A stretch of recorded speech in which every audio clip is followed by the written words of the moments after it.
Hello everyone, my name is Priya. Welcome back to Home Crux. As Halloween is just around the corner, I thought why not create something spooky. So today I am going to create a haunted house from an old shoebox. So let's create it. First I am going to cover up this box with a black paper.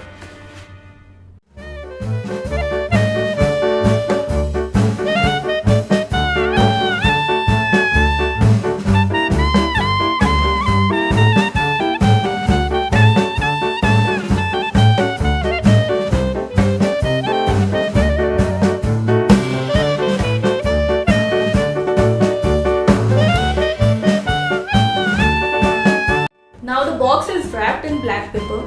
We are going to create the roof line of the house with some cardboard cutouts.